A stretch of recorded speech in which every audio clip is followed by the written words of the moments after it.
Bien, creo que siendo puntuales vamos a ir presentándonos. Antes que nada, bienvenidas a todas y a todos, si es que tenemos colegas varones, bienvenidos. El Centro Latinoamericano de Trabajo Social, en el marco del Día Internacional de la Eliminación de la Violencia en contra de la Mujer, que se conmemoró el 25 de noviembre próximo pasado, presenta este interesante evento. Narrativa de mujeres para visibilizar y cuestionar la violencia de género, con la presencia de profesionales extraordinarias que, además de su formación académica, hacen posible a través de su capacidad literaria cuestionar la violencia que afecta a mujeres en todas las edades. Ellas son la economista María Alvarado, la abogada María Vidal y otra abogada, Isabel Navarro. Con mayor detalle, la moderadora les hará la correcta presentación. Reciban el cordial saludo del colectivo profesional asociado al Centro Latinoamericano de Trabajo Social y de todas las colegas que se están conectando el día de hoy. Había temprano una de Bolivia que quería conectarse, espero que lo haya logrado. Al darles la más cordial bienvenida, ofrecemos nuestro profundo agradecimiento por el tiempo que nos están regalando en estos momentos, sobre todo este tiempo maravilloso que nos va a permitir reflexionar en torno al tema que vamos a tratar el día de hoy. Presento asimismo a nuestra asociada, la magíster Teresa Viviano Llave, integrante de nuestro equipo de docentes y una gran profesional comprometida no solo con el Centro Latinoamericano de Trabajo Social, sino comprometida en su quehacer profesional.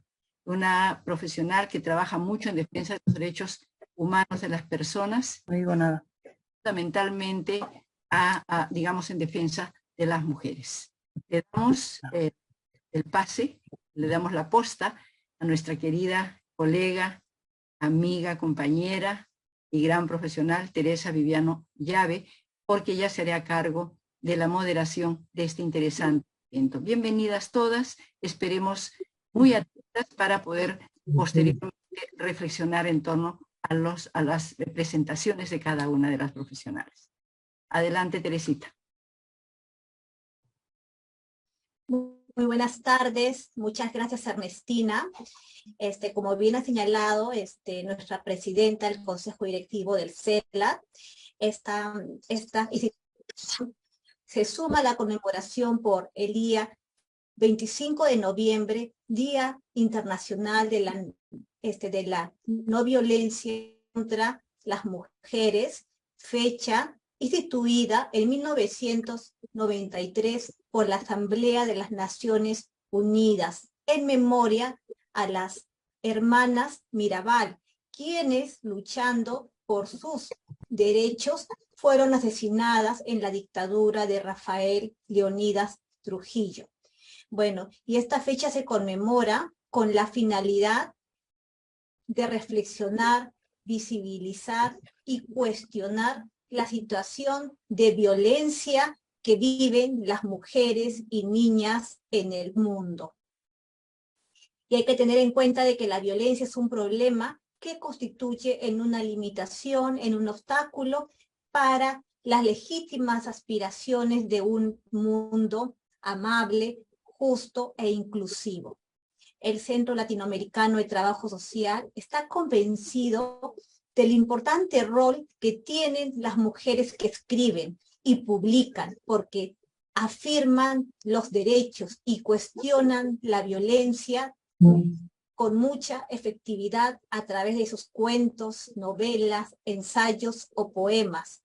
Y también estamos convencidos de ese gran poder que tiene la escritura y los libros que ellas logran crear, libros que se suman al crisol de las ideas que en la sociedad movilizan y sostienen esos cambios.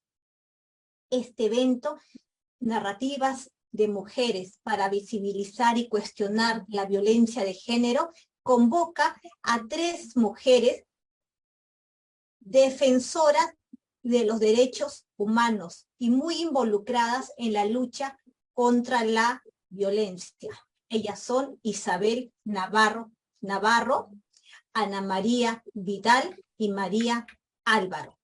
Ellas son mujeres que con audacia han llevado sus apuestas al libro y con ello le han entregado esas alas invisibles pero poderosas a sus ideas, que gracias a la publicación pueden estas ideas, como aves inefables, llegar a las mentes y corazones de otras mujeres que tienen el mismo sentir, el mismo problema.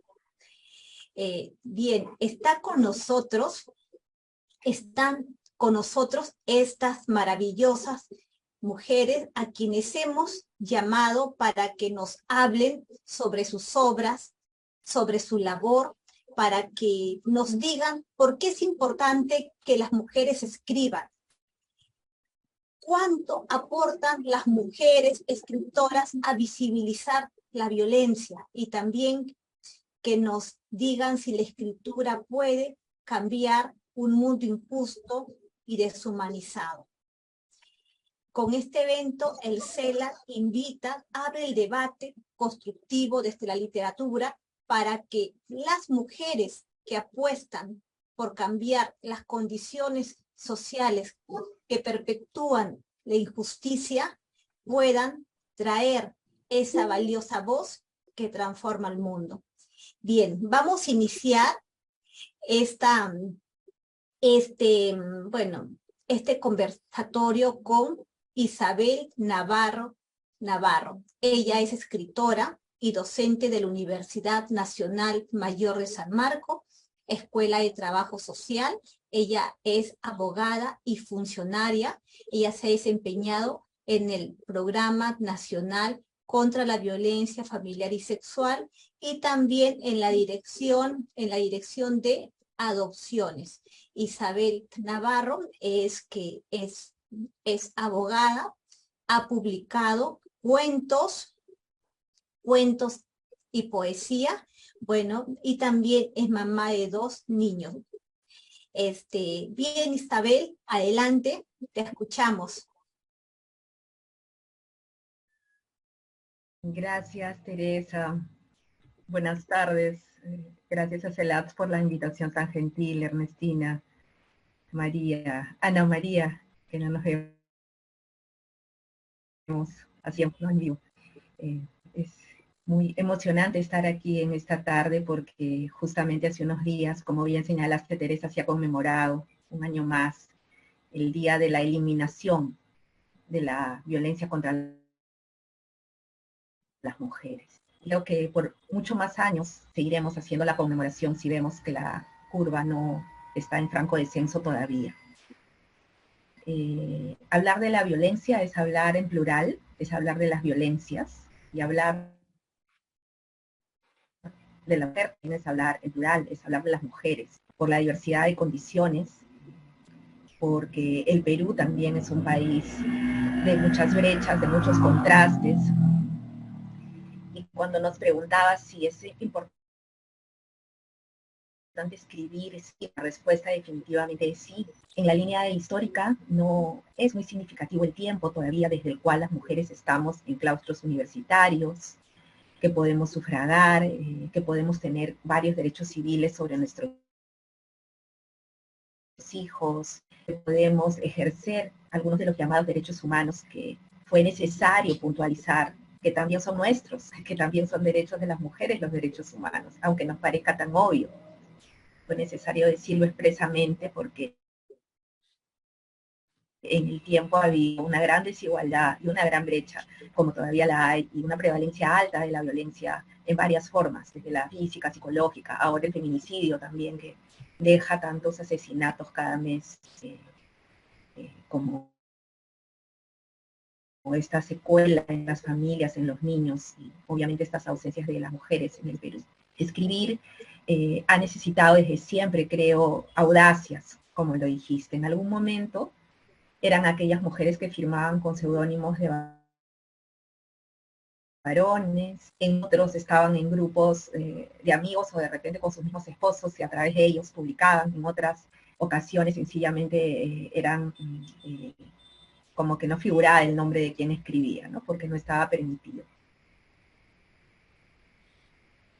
En el tiempo siempre ha existido este afán de poder expresar lo que de repente desde otro modo formal, más acartonado, o de repente en otras ciencias, como por ejemplo el derecho, ha señalado, ¿no?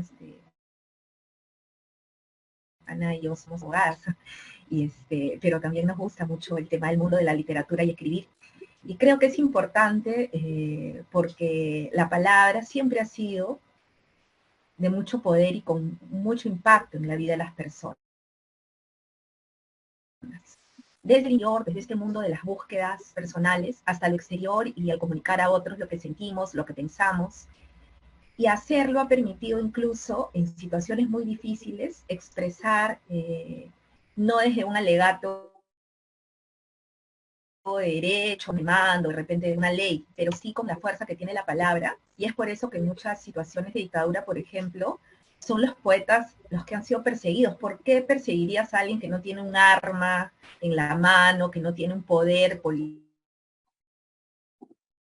que no tiene, digamos, esto que esperarías de un oponente en términos bélicos, ¿no? Porque efectivamente la palabra va calando y va transformando, las gotas se van haciendo ríos, como decía Washington Delgado, ¿no? Y va haciendo una corriente grande y va logrando de pronto es cuestionarnos, hacer esas preguntas y convencernos de que es posible las transformaciones y vivir de un modo diferente. Es posible de pronto un mundo donde no esté la violencia presente, criar a los hijos con más tiempo, y ese es otro factor, el tiempo. Para escribir, de hecho que se necesita tiempo. Virginia Woolf nos hablaba de ese cuarto, ¿no? Esa habitación. Pero definitivamente hay en muchos espacios donde las dobles y triples jornadas están presentes. Tenemos una lucha enorme que fue hecha por mujeres en gran parte también, por las jornadas laborales justas de 8 horas. Tenemos unas normas que hablan de conciliar la vida familiar y laboral, e incluso en pandemia salió una norma de desconexión digital, ¿no? Porque se entendió que el trabajo remoto era 7 por 24, o sea, todos los días, todas las horas, y eso no es posible. Y salió una norma, ¿no? Que decía, oye, mira, por si acaso esto es, ¿no? Sin embargo, la vorágine de los temas, tanto en el ámbito público y privado, muchas veces nos dan grandes desafíos para el cumplimiento de esas pautas. Entonces, escribir, crear, tener estas expresiones de arte, obviamente que mandan buscar el tiempo, todos los resquicios que podamos. Entonces no sé si les pasa a otras mujeres que escriben, ¿no? Pero se termina escribiendo en los buses, en los tiempos de espera, en las libretas de anotación de algunos temas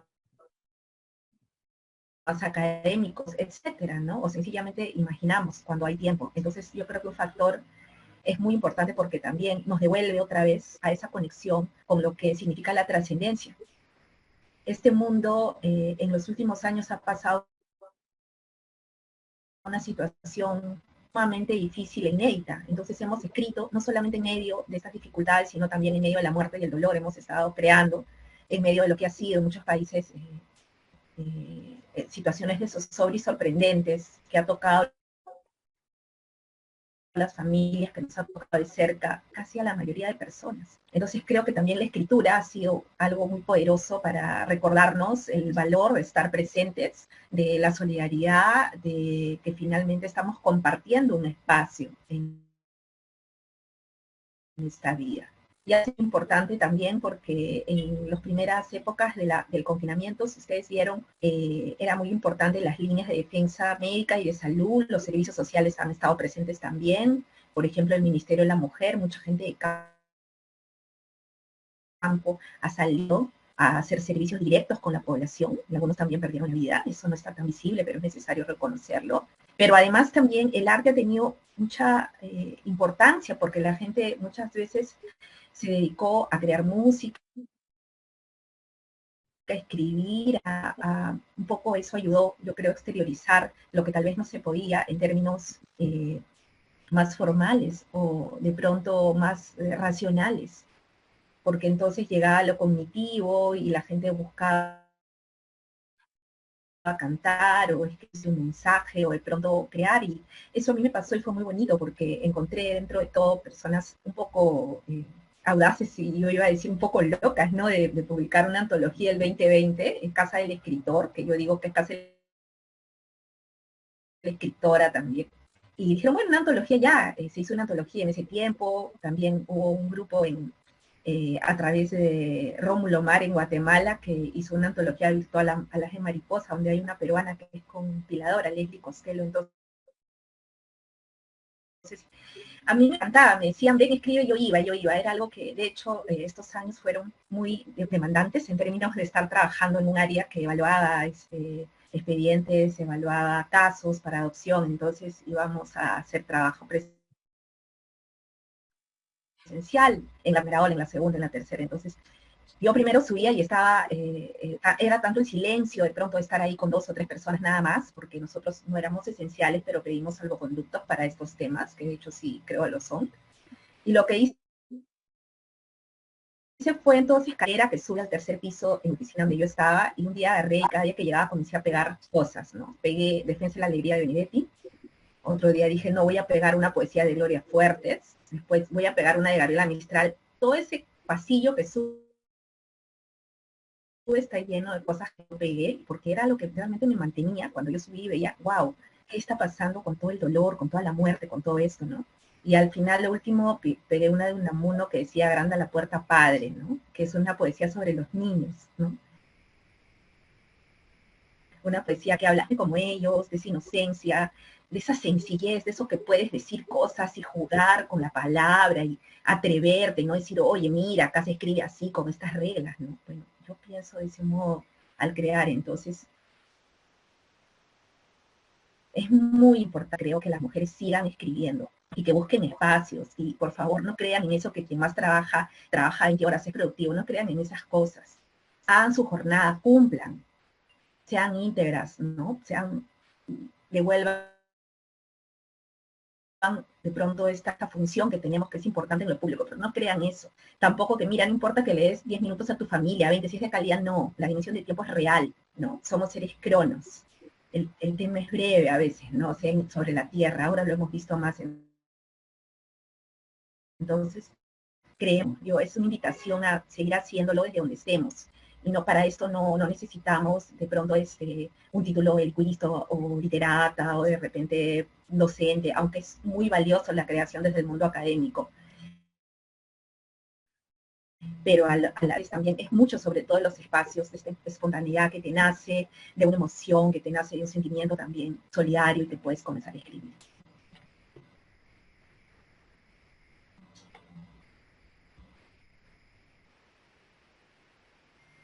Eso podría decir. Y Muchas gracias, Isabel. Bien, ahora está con nosotros María Álvaro. Ella es española, así que, bueno, allá son las 11 de la noche, ¿no, María Álvaro? Sí, ya casi, ya casi las 12, sí. Muchas Sí. gracias, María. Bien, ella es economista, es mediadora, es diplomada de la Escuela de Estudios Empresariales de la Universidad Complutense de Madrid. María Álvaro, ella se ha involucrado muchísimo en el campo social, trabaja en cárceles, ayuda a mujeres víctimas de violencia de género y a sus hijos. Ella es fundadora de una ONG que trabaja conciliación familiar y violencia de género, apoya a varios colectivos, víctimas de fraudes, víctimas de abusos, que a mujeres vulnerables, mujeres migrantes. Ella ha publicado un libro en el que muestra a través del ensayo las realidades de las mujeres, ¿no? Que viven la violencia por parte de sus parejas, por parte de la sociedad, la trata, fin, ¿no? Bien, las mismas preguntas para María Álvaro, ¿no? ¿Por qué es importante que las mujeres escriban? ¿Qué alcance tiene la escritura para cambiar el mundo? ¿Cómo es que podemos cuestionar la violencia a través de la escritura? Y también me gustaría que me comentes cómo es que una economista se involucra en lo social y luego de ahí en la escritura, ¿no? Y me comentes un poquito de tu obra. Adelante, María Álvaro. Muchísimas gracias. Bueno, un honor estar con vosotros aquí en esta distancia que nos permiten las tecnologías. Yo no tengo la sensación de ser nadie tan importante como para que me hayáis elegido, la verdad, pero muy agradecida de verdad. Pues a ver, a mí me parece que la única manera de cambiar las cosas para bien o para mal siempre es mediante la comunicación. Entonces yo creo que es muy importante que sigamos hablando, que sigamos escribiendo, cada uno como sepa. Me ha gustado un poco lo que paralelismo con lo cultural, cada uno expresa cantando o pintando o escribiendo. Yo en mi caso también estuve escribiendo algunos cuentos para niños con final feliz. De niños a los que yo me encargaba, a los que yo cuidaba, les ayudaba con los deberes, con el aprendizaje, con problemas de aprendizaje, y les escribía unos cuentos porque me parecía que era una manera de que ellos, escuchando, pudieran ver cómo salir de ese entramado de vida en el que se veían metidos, ¿no? Entonces, esto mismo yo creo que es lo que conseguimos hacer las mujeres escritoras cuando ponemos nuestro alma en esas letras e intentamos que aquello ponga a pensar a las personas. Me preguntabas que cómo pasa una persona de ser economista a esta otra parte. Pues mira, me parece que es bastante claro en mi caso. Yo, efectivamente, en España vivíamos, cuando yo era jovencita, aquí siempre se vive muy deprisa, es todo corriendo, vamos como pollos descabezados por el mundo. Y yo, bueno, trabajaba en una empresa y era la jefa del departamento de guardamuebles y llevaba la contabilidad y tenía, bueno, un cargo, estaba bien reconocida. Pero mi marido le ofrecieron, como era el varón, le ofrecieron un gran puesto de trabajo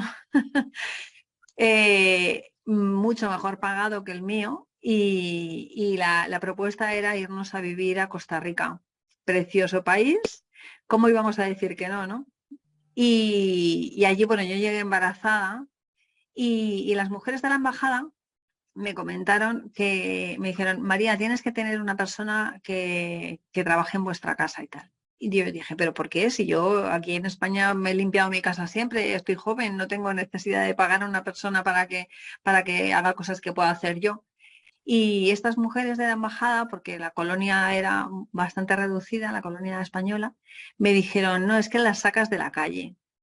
A mí aquello, la verdad es que ha sido una frase para mí para siempre, se me ha quedado en el recuerdo. Entonces, efectivamente, yo cogía a una primera persona que tenía varios hijos en Nicaragua y todo el dinero que ella ganaba lo mandaba para allá. A día de hoy todavía hablamos. Me llamó por mi cumpleaños hace poco, que me hizo muchísima ilusión. Y tuve una segunda que no me contó ella, pero fue otra empleada de otra casa, que esta chica tenía 8 hijos, de los cuales 6 eran violaciones del padre.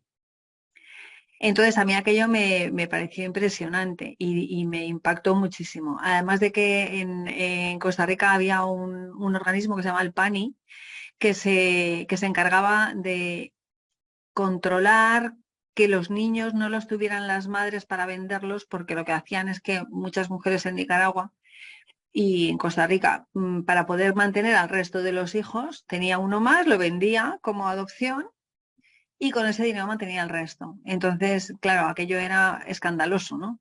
Entonces, aquella visión de diferente mundo del que yo venía aquí en España, el que me encontré allí, a mí me hizo abrir esa parte social. Yo siempre he sido muy solidaria, o sea, siempre me he ido con el niño que se metían porque era gordito, porque tenía gafas o porque era patoso. O sea, un poco de esa vena yo ya la traía, pero cuando yo vivía aquella realidad en ese país tan bonito, tan tranquilo y tan maravilloso, y vi que aquello estaba siendo así, pues la verdad es que me conmovió y pensé, tengo que hacer más trabajo social, ¿no? O sea, algo en mí se despertó. Y allí como hobby me hice ceramista, ceramista alfarera. Y cuando volví a España, fui aquí a la oficina de empleo para conseguir trabajo de economista de nuevo. Me dijeron que de eso no. Y dije, bueno, pues por si acaso pon ahí que soy ceramista alfarera. Y me dijeron, pues de eso sí. Y me ofrecieron trabajar en la cárcel de hombres de Meco, que es una cárcel muy conocida aquí. Y estuve durante varios años trabajando con los presos dentro de la cárcel. Al trabajar todos los días, iba 4 horas, estaba con ellos allí trabajando todos los días. Entonces, se te abren los ojos a lo que pasa en la realidad, ¿no? Y ellos mismos, eh, a ver, es que a lo mejor queda extraño decirlo, ¿no? Pero no son tan malas personas como parece. Son personas que vienen de una educación mm, pues menos, o sea, pues con más mala suerte, yo pienso, y llegan allí y cometen errores. A lo mejor si su madre es prostituta y su padre es drogadicto, pues poco futuro tiene el chico, ¿no? Y al final acaban allí, pero no siendo malas personas. A mí aquello también me movió. Y yo me daba cuenta de que ellos en realidad lo que necesitaban era cariño. Yo me di cuenta que necesitaban cariño a aquellas mujeres de Costa Rica, a aquellos niños de Costa Rica, a aquellos presos de la cárcel. Y me surgió la posibilidad de dar clase a unos jóvenes, adolescentes, que venían de familias desestructuradas y tenían problemas de aprendizaje. Entonces empecé a ayudarles con los deberes y monté una ONG. Y por las mañanas ayudábamos a las mujeres con la búsqueda de empleo y les dábamos cursos de autoestima, de habilidades sociales, de prevención de drogas para que sus hijos no tuvieran tantos problemas, escuelas de padres, y todo esto, claro, era la cercanía de esas mujeres que estaban teniendo estos problemas. Y por la tarde nos quedábamos con los niños, cuidando a esos niños, dándoles la merienda, haciendo los deberes con ellos, estas cosas, o sea, las tareas escolares, ¿no? Y al final, una vez que empiezas a trabajar con colectivos sociales, lo difícil es volver a meterte en una oficina con un ordenador. Aún así, yo lo he seguido haciendo, he seguido trabajando en ING, en el banco o vendiendo casas, pero realmente mi vocación al final siempre tiende a querer ayudar a la gente. Y estos cuentos eran un poco porque yo veía que esos niños no tenían culpa de los problemas que se estaban generando en su entorno. Entonces ellos eran una víctima y a lo mejor tenían problemas, eran violentos o eran vagos, no querían estudiar, se rebelaban, pero al final realmente era por lo que venía de sus padres o de su entorno, los mensajes que les llegaban. Y me parecía muy importante darles otro mensaje diferente. Y incluso, bueno, a día de hoy, cuando ayudo a mujeres migrantes, intento hacerles un poco, abrirles lo que aquí llamamos poner las gafas moradas, ¿no? Abrir los ojos a otras realidades diferentes que no son exclusivas del país de origen de cada una, ¿no? Porque si a nosotros nos han enseñado de pequeñitas que nos tenemos que dejar pegar, nos vamos a dejar pegar. Y si nos han enseñado de pequeñitas que tenemos que decir a todo que sí, vamos a decir a todo que sí.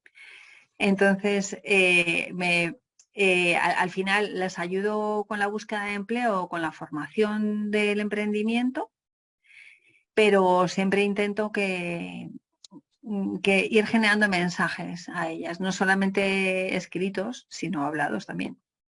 ¿Y qué te movió de ahí a pasar a la escritura, a la crónica, al ensayo?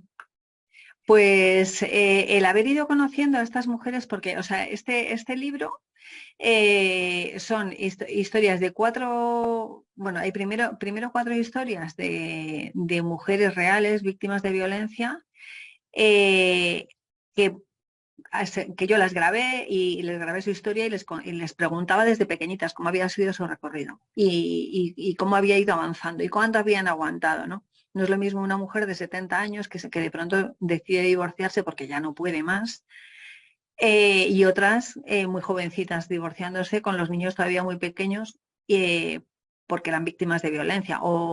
O la primera historia que se genera una enfermedad brutal que es la narcolepsia. Entonces, no solo estas 4 historias, también hay más historias y más mensajes de gente de más edades. Pero me parecía muy importante ir haciendo un análisis en voz alta, en escritura, ¿no? Pero en voz alta, de cómo esas personas llegan a esas situaciones y que si siguen así, no les queda más que morirse. Y entonces hay que sacarlas de ahí. Me parecía que era muy importante poner por escrito y que la gente piense. O sea, a mí lo que yo sí que creo que hay que hacer siempre es poner a la gente a pensar, porque vivimos como locos en el día a día y mediante la escritura pues ahí lo dejas escrito y la gente luego lo lee y a mí a día de hoy todavía hay gente que me dice, María, ¿esto lo escribiste por mí? Y digo, no, pero mira, ahora que lo dices sí que hay cosas tuyas ahí en de ese tipo, ¿no? Yo creo que la mejor manera para que estas cosas dejen de pasar es que la gente tome conciencia de ellas, ¿no? O sea, por ejemplo, que se haga uso de la prostitución, una parte grande de la responsabilidad está en los puteros, en los usuarios de la prostitución, no solamente en los traficantes de personas. Y digo personas porque también hay niños prostituidos, ¿no? Niños, niñas y mujeres. Eh, Sino que al final, para que uno tome conciencia de que lo que está haciendo está mal, hay veces que hay que decírselo. Y por escrito ahí queda. Y luego que también al estar en el club de negocios y llevar el área social de igualdad, y pues me han ido pidiendo que escribiera artículos. Y yo creo que siempre es interesante seguir escribiendo artículos que vayan en pro de intentar. O sea, ahora, por ejemplo, en España hay una nueva ley que obliga a las empresas desde marzo de las que tengan 50 trabajadores o más en plantilla. Tienen que implantar un plan de igualdad en las empresas. Y eso lo que le obliga a la empresa es a que tiene que hacer un estudio de cómo es el comportamiento de esa empresa con respecto a la igualdad, con respecto a sexos y también, bueno, también discapacidades y inmigrantes, etcétera. Pero claro, eso hace que si una mujer por el mismo trabajo que un hombre recibe el mismo sueldo y se está viendo que a ellos siempre les están dando más complementos salariales, pues hay que preguntar que por qué. Si ante un embarazo, un parto, le dan un permiso familiar y lo acoge el hombre, hay que garantizar que ese hombre está haciendo eso para el cuidado de los hijos y no para irse a un bar. Entonces hay una serie de cosas. El hecho de que dejen subir a puestos de dirección a las mujeres es muy importante, pero ya no es solamente porque ellas ganen más dinero porque son jefas, sino porque es que desde esos puestos que se toman las decisiones tienen una visión de la mujer, de las necesidades que tienen otras mujeres. Entonces es necesario que estén ahí. Entonces, bueno, todo esto al final hace que los artículos que escribo o el periódico o en artículos de periódicos o este libro o estos cuentos siempre van orientados a que pensemos que de dónde venimos y qué es lo que podemos cambiar para que determinadas cosas que pasan eternamente dejen de pasar así, ¿no? Muchas gracias, Tía. Bien. A continuación está con nosotros Ana María Vidal. Ella es abogada litigante en defensa del derecho a la igualdad de género y contra la violencia hacia las mujeres. Ana María es directora editorial de Cocodrilo Ediciones. Esta es una editorial independiente que desde hace 7 años viene publicando narrativa peruana escrita por mujeres. Ana María Vidal es quien recupera las voces de las escritoras olvidadas y opacadas en su tiempo. y da oportunidad a las nuevas voces de mujeres escritoras. Adelante, Ana María.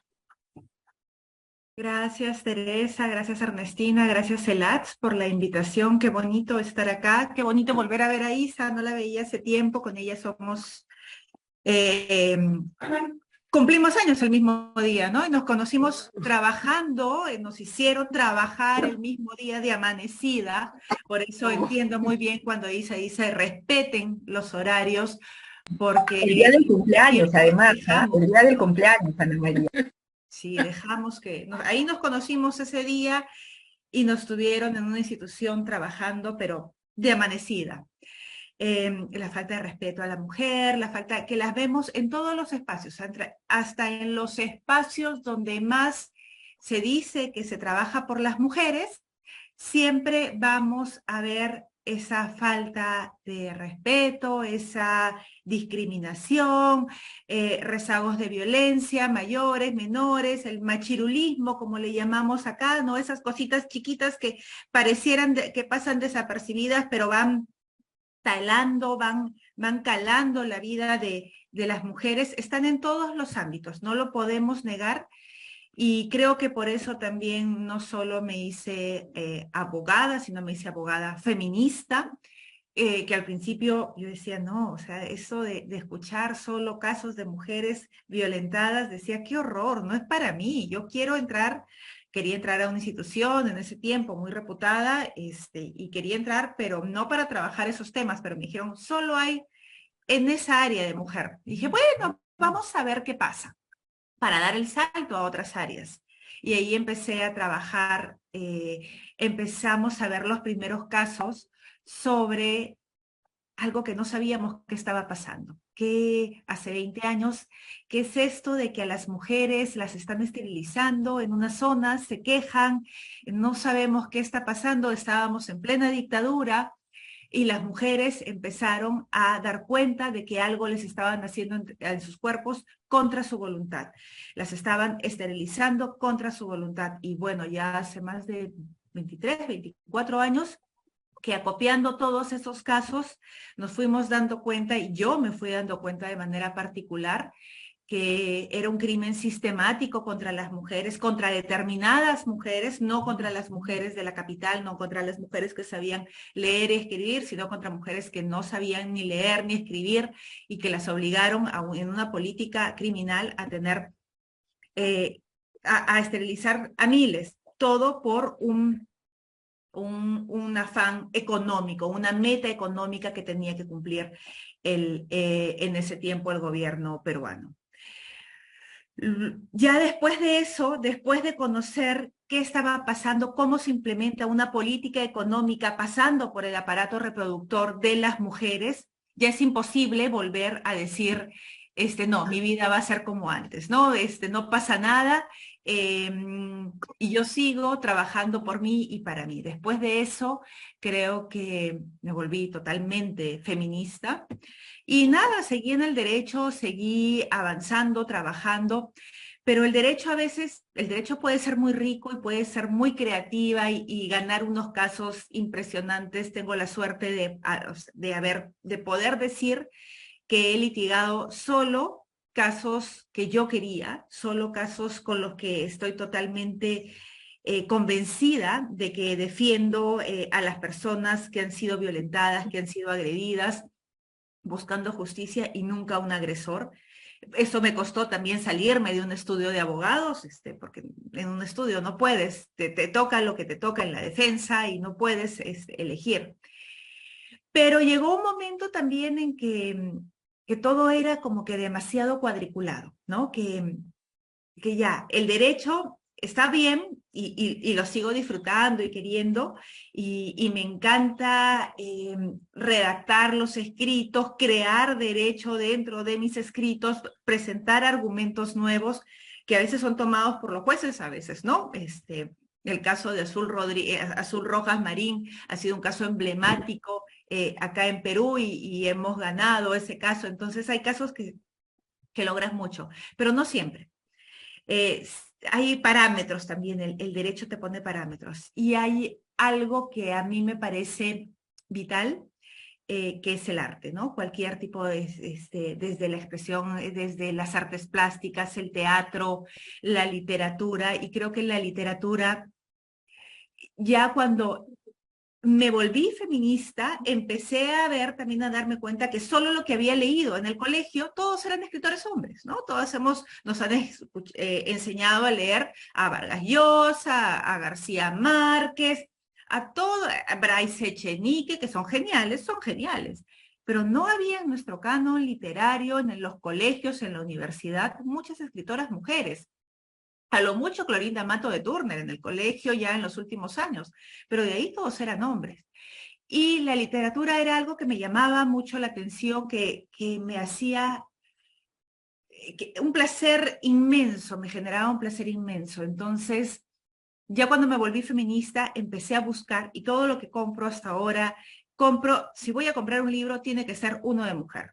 Si no compro un libro de mujer, no compro. Y si compro una mujer o dos o tres, digo, ya, bueno, de repente alguien que escriba, un hombre. La verdad, hemos leído tantos hombres en toda la historia que creo que a mí me falta mucho tiempo para equiparar a leer a escritoras mujeres. Y es en ese sentido que veíamos que faltaba, ¿no? Faltan editoriales que publiquen a las mujeres. Y si te pones a hacer el recuento, hemos tenido escritoras geniales. Hemos tenido a Magda Portal, que es una mujer alucinante que nació a principios del siglo pasado, que fue una de las primeras políticas, fundó el APRA, uno de los partidos más grandes peruanos, fue una de las mejores poetas, fue una de las mejores narradoras, y su obra estaba totalmente invisibilizada. Si una quería buscar La Trampa, que es su novela, y es la mejor novela, una de las mejores novelas políticas que tenemos en el país, no la encontrabas, por la censura del mismo partido del APRA, porque en narra los entretelones y porque nadie le prestaba atención. Uno a lo mucho pasaba y decía, la librería Magda Portal del Fondo Cultura Económica, pero no sabía más allá quién era. O el caso de Pilar Dugui, o miles de varias escritoras mujeres escondidas, cerradas, tapadas, y nos perdemos, creo yo, la mitad de la literatura, la mitad del mundo. Entonces, con ese afán también surgió, dijimos, con mi compañero y yo, dijimos, vamos a hacer una editorial, pero solo de mujeres, porque aparte que hay que rescatarlas a muchas y hay que evidenciar que hay literatura buena de mujeres. Y así surgió la primera antología. Fue una antología de cuentos sobre el posconflicto, qué pasó después del conflicto armado que vivimos, donde escribe ahí, tiene un cuento precioso, Isa, donde también hay un cuento sobre las esterilizaciones forzadas. Si se dan cuenta, hay muchos escritores, escritoras que han escrito sobre muchos problemas del país, pero los problemas que afectan más a las mujeres, sobre eso no hay mucho. Por ejemplo, esterilizaciones forzadas, ¿qué obras se conocen sobre eso? O la trata de personas, hay mucha literatura sobre eso, y la trata de personas es un tema que afecta mucho, fundamentalmente, a las mujeres. Entonces, empiezas a ver que, oye, faltan temas, y es porque faltan también las escritoras. Así que, nada, esta editorial sigue allí. Sí, Mercedes Cabello Carbonara es excelente, hay muchas, y ahora cada vez también hay más editoriales que se han dedicado a estos rescates. Nosotras hemos buscado, desde la editorial, buscamos a la familia de Magda Portal, logramos publicar esta gran obra que es La Trampa, a la familia de Pilar Dugui, al hijo, para sacar la única novela de Pilar Dugui. Pilar Dugui también es una escritora que ha escrito unos cuentos preciosos y te va dando pinceladas sobre cómo era ser mujer, por ejemplo, trabajando profesional, tú yéndote a Ayacucho. Hay un cuento de la yogurtería, de cómo empieza el acoso hacia la mujer que sale a la vida pública. Y no a la vida pública, que sale a trabajar, que sale a ganarse el día a día. Entonces es necesario tener tenerlas a las escritoras. El arte, repito, es un vehículo muy poderoso para la transformación. Podemos, quienes trabajamos, no solo litigando, sino, por ejemplo, haciendo talleres, concientizando, trabajando con la población. En mi caso, yo trabajo mucho con pueblos indígenas y el litigio ahí, las demandas, los escritos se escriben de manera consensuada con los pueblos indígenas. Pero me doy cuenta de que gano en un taller, puedo avanzar mucho más, o sea, puedo lograr mucho más a través de la literatura, de un cuento, de una novela, de la narrativa o de la poesía, que un taller que pone información, que pone datos y demás. El vehículo del arte es muy potente, y si quieres lograr cambio, quieres lograr transformación, para mí no hay mejor cosa que el arte, y lo dice alguien que litiga y que puedo decir con orgullo que he ganado casos emblemáticos, pero el arte lo va a superar siempre, y el arte te va a dejar hacer, te va a dejar, el leer mismo te va a dejar creer que otras cosas son posibles, buscar unos caminos alternativos, ser más creativa, y ya que el hecho de escribir es un paso más allá, para el cual tienes que leer. O sea, no puedes lanzarte así, puedes sí, pero te va a ayudar mucho más si si lees, si te nutres de todo eso, porque te va a abrir la mente. La mente es como una esponjita, el cerebro es como una esponjita, que mientras más información tienes, más vas a ir creando, más vas a ir teniendo las ganas de buscar otras narrativas, otras realidades y demás.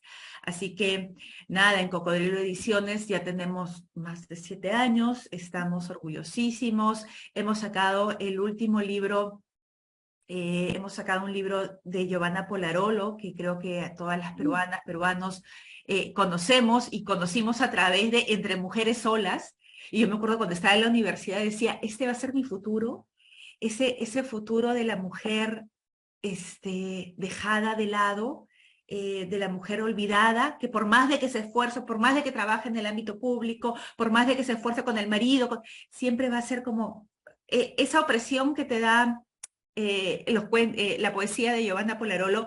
Bueno, es como 20 años después, ¿qué pasó con esas mujeres? Están en Matusalén, que es un libro de unas piezas exquisitas sobre qué es lo que pasa. La mayoría de mujeres, también hay casos de hombres, cuando están llegando a la adultez, a ser adultas mayores, y también toda esa, cómo te trata la sociedad ya cuando estás en esa tercera edad, como ese desprecio de la sociedad y demás. Así que es un libro, aunque te lo puedes tomar con mucha ironía y matarte de la risa, pero también te genera una punzada en el estómago, porque hay cosas de las que no se quiere hablar, ¿no? O sea, de la tercera edad, el ser adulta mayor, de eso no se quiere hablar, de eso no habla mucho ni el arte ni la literatura, y está Giovanna ahí recordándotelo. O cosas maravillosas como justo ahora Isa hablaba sobre cómo en las dictaduras los dictadores han perseguido a los escritores, a las escritoras. Acabamos de sacar el cuento también del el libro de crónicas sobre dictadores de Cristian Felipe Vidal, Hacedores de Espanto. Dictadores latinoamericanos, pero desde un enfoque, las crónicas son desde un enfoque de cómo trataron esas dictaduras a los autores, a los poetas, a los narradores, y qué escribieron sobre ellos, qué se escribió en la literatura de sus países sobre estos dictadores. Así que hay desde Ortega, desde Duvalier en Haití, Pinochet, Bordaberry, Fujimori, Videla, y qué se ha dicho de la literatura de ellos y qué hicieron ellos con la literatura en su momento. Nada, así que se los recomiendo. Y sigamos leyendo y escribiendo. y para escribir es fundamental leer y no tengamos miedo las mujeres de salir al espacio público, en lo que nos dé la reverenda gana, o sea, porque nos han cerrado tanto las puertas que tenemos el derecho a decir aquí estamos y exigimos que se queden abiertas. Y miren, en mi caso, creo que en el caso también de Isa, la formación no fue de literatura. La formación, la mía es de derecho puro y duro, pero dije, vamos, acá entro y acá me meto al mundo editorial y al principio con mucho miedo, todavía hay ciertos momentos en que digo, no, todavía qué vergüenza, yo no soy yo no estudié literatura, yo no puedo decir que soy editora. Pero ya vamos, 7 años y la gente cada vez confía más en la editorial, así que lancémonos, vayamos a ocupar el espacio público porque es nuestro derecho, no nos han regalado nada, nunca. Gracias. Muchísimas gracias, Ana María Vidal. Hemos visto cómo mujeres como Isa Navarro, María Álvaro y Ana María Vidal, ellas en sus luchas, en sus apuestas por un mundo mejor, un mundo más equitativo, más justo, se han encontrado con la literatura, ¿no? Y la han hecho parte de sus vidas y la han hecho en un instrumento que ha dado mayor efectividad a su trabajo. Vemos, al igual de que hay voces de mujeres que cuentan la realidad y se comprometen con ella. Las mujeres ahora no solamente escriben sobre familia, sino también escriben sobre política, sobre la identidad, el cuerpo, el deseo, la violencia, economía. Antes había como que algo muy parametrado que teníamos, o las mujeres que escribían en lo romántico, o aquellas que escribían, bueno, o las feministas, ¿no? Pero esto ya se ha diversificado y las mujeres escriben y publican hace años y se esfuerzan para no quedar en ese segundo plano, como ha mencionado Isabel, ha mencionado Ana María. Antes las mujeres tenían que firmar en masculino, ¿no? Como George Eliot, George Sand, inclusive, ¿no? J.K. Rowling, que escritora contemporánea y famosísima, ella no puso su nombre por temor a que sus libros no sean muy acogidos, ¿no? Pero vemos con suerte, bueno, con esperanza que esto va cambiando y que ahora las escritoras emergen con una voz honesta y poderosa. Las mujeres ahora son leídas y escuchadas y pueden inclusive vivir de la literatura, ¿no? Y también, ¿no? A través de ella, las mujeres pueden tener una liberación de esta cárcel de género, ¿no? De que aún en la modernidad nos constriñe y nos limita, ¿no? A ser ciudadanas plenas, ¿no? Creo de que escribir no solamente es una capacidad para que uno transmita sus ideas, y sino también es una capacidad a través de la cual nos enriquecemos, nos reinventamos y también enriquecemos al mundo, al ser humano, con esta visión que tenemos las mujeres, ¿no? Y bueno, yo quisiera invitarlas a nuestras 3 participantes a dar un saludo en conmemoración a esta fecha, antes de culminar este importante evento. Comenzaríamos aquí con Isa Navarro. Gracias, Teresa. Ha sido muy bueno estar con ustedes esta tarde y poder reafirmar las convicciones de la lucha contra la violencia en todas sus expresiones. Hay una parte de las mujeres también discriminadas y muchas veces con derechos recortados de la comunidad LGTB. Y en el último libro de adopción yo escribí algo que a manera de saludo voy a leer, que es súper corto y que además es un desafío para el tema de los usos del lenguaje formales. La munda, la matria y la esperanza. Hoy se me ocurre que si hubiera munda, yo tendría madre y tendría una matria querida, con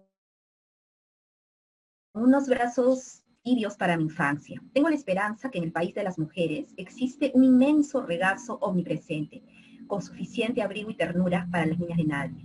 Esas que el mundo ha dejado ateridas de frío y que la patria no ha podido rescatar de las tormentas de olvidos y violencias, de las crueldades y las tragedias vividas. Si hubiera munda, yo tendría madre, tal vez tendría dos, y andaría por un camino sembrado de girasoles, un aroma de ropa recién planchada, un vaso de leche con canela, unos juguetes nuevos y una madre que me lleve de la mano con orgullo, o tal vez dos, con violetas tejidas en sus cabellos y en los míos, y una matria que nos proteja en la hora de fríos y olvidos. Un saludo enorme a todas las mujeres conectadas, sobre todo en esta hora, y espero siempre encontrarnos en este camino de ideales comunes.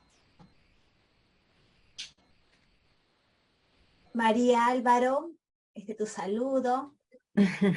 Bueno, no sé si tenía que tener algo preparado en este caso. Yo muy agradecida simplemente y admirada de las mujeres a las que habéis elegido para este conversatorio.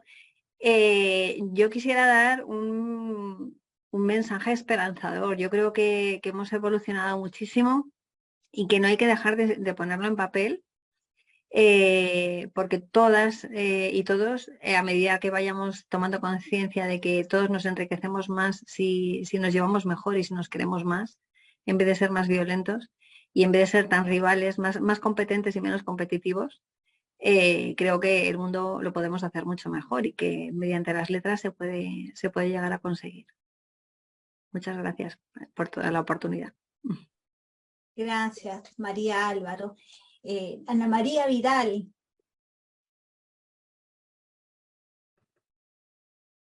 Tu micrófono. Micro. Esto de la tecnología todavía. A pesar de 2 años de entrenamiento por la pandemia, todavía nos siguen fallando ahí cositas. 2 años que nos encerraron a las mujeres, ¿no? Tanto tiempo habíamos luchado por salir al espacio público y de ahí de un momento a otro encerradas nuevamente. Y los casos de violencia se aumentaron, potenciaron, todo fue un retroceso, fue un golpe muy grande que creo que todavía no nos damos cuenta, no nos hemos parado un rato a pensar qué es lo que vivimos, qué es lo que sufrimos, cuánto se afectó nuestra salud mental con esta pandemia y cuánto retrocedimos en los derechos de las mujeres. Nada, sigámonos leyendo. Hay escritoras magníficas en Perú, en el mundo, y solamente cuando se habla se tiende a hablar solo de los escritores. Busquemos, tengamos esa tarea como una parte de buscar de una manera bonita, creativa, luchar contra la violencia, es empezar a leernos y a ejercitar nuestra mente leyendo también a mujeres. Tenemos escritoras magníficas en Perú, desde Isa Navarro, Julia Wong, Karina Pacheco, Gaby Wiener.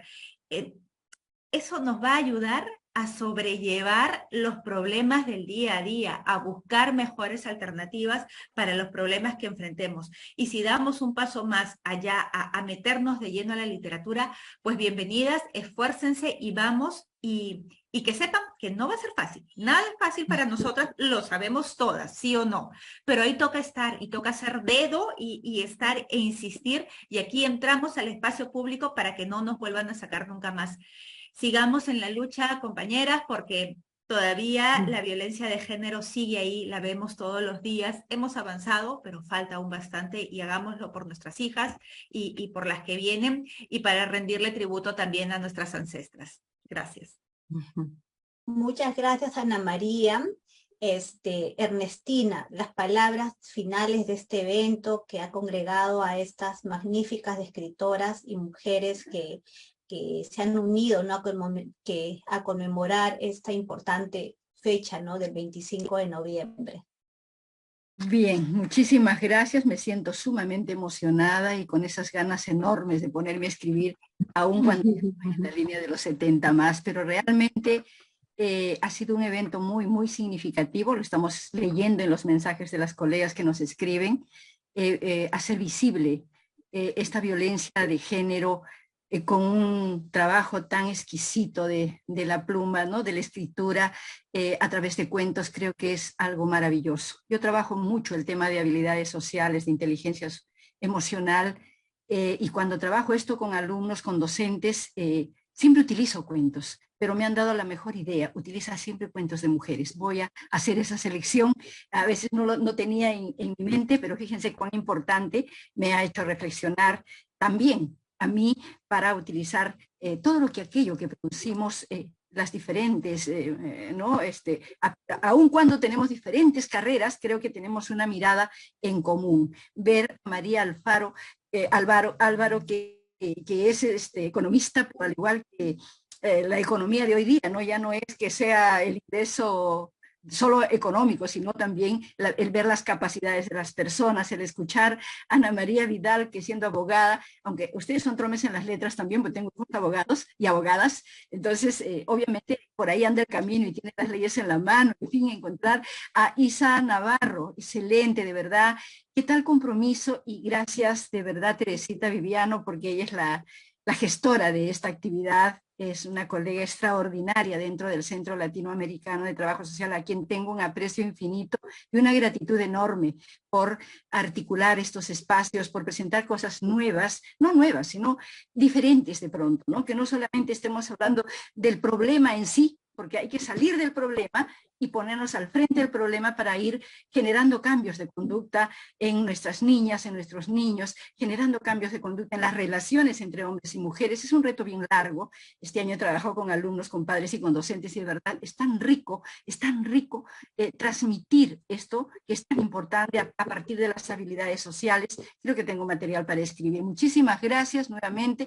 Un abrazo a cada una de ustedes. Sigan produciendo, son bastantes jóvenes, así que tienen un camino largo. Por aquí también me voy a colar para ver si escribo algo. Muchas gracias a cada una de ustedes, y muchas gracias a cada una de las colegas que siempre están pendientes de nuestras actividades y de verdad, si no fueran ustedes, colegas, hablaríamos 4 o 5, ¿no? También lo haríamos, pero es válido cuando hemos pasado de 100 personas que han tenido que irse al Facebook ahorita porque no alcanzamos. Fíjense la capacidad, otras veces compramos pero nos quedamos plantadas, pero hoy día estuvo muy buena la presentación. Muchísimas gracias, un abrazo a cada una.